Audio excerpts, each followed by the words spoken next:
Three men amongst those who came before you set out until night came and they reached a cave. So they entered it.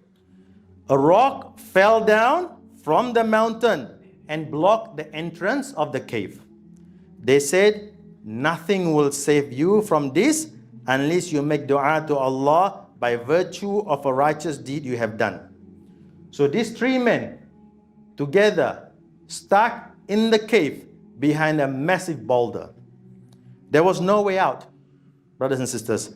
No one has the power here except for Allah subhanahu wa ta'ala. They don't have the tools. They don't have a mobile phone that can call someone to come and help them. Nothing.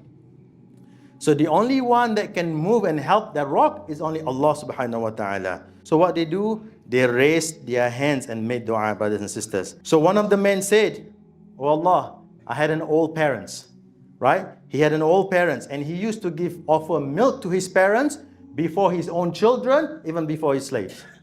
So one day, by the time he got back home, his parents were already asleep. And the kids were crying, they were hungry, they want the milk.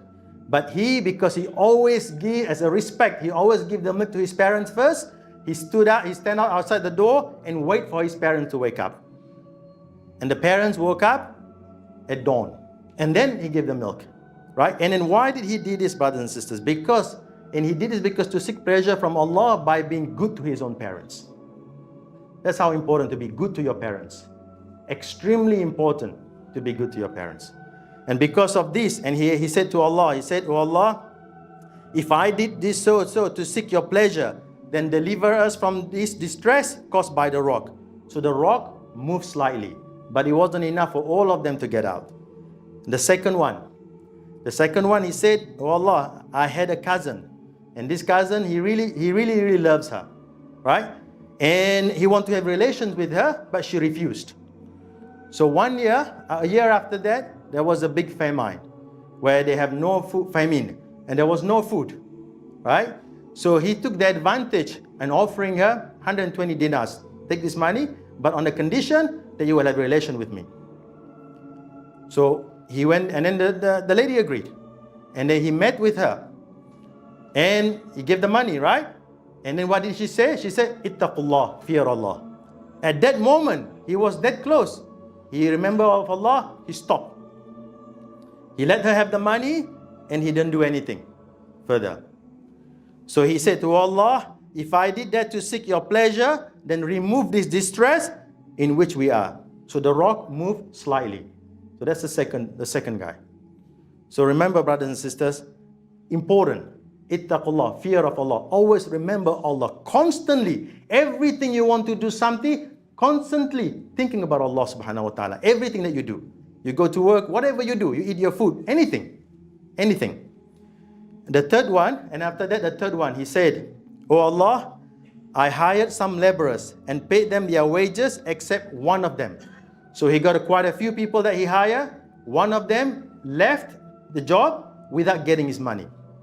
Right? He paid everyone else's, but this guy left early, so he didn't get his money. So what did he do with his money? He invested the money. He invested the money, and then this guy later turned out and go and meet him and say, oh slave of Allah, can you pay my dues? Can you pay the money that you owe a long time ago? I need the money now. And the guy said, look, everything here, the cattle, the camels, the goat, that's all yours. And the guy said, yeah, do not mock me. Oh slave of Allah, do not mock me. Why do you mock me? I just want my dues. He said, no, I invest that money, and this was the benefit from that money that you left. So that's yours. So I just want to think, brothers and sisters, think for 1 second. Will we ever do any of that if we were in that position? If we were in that position, will we give everything, and we knowing that that's the right of that person?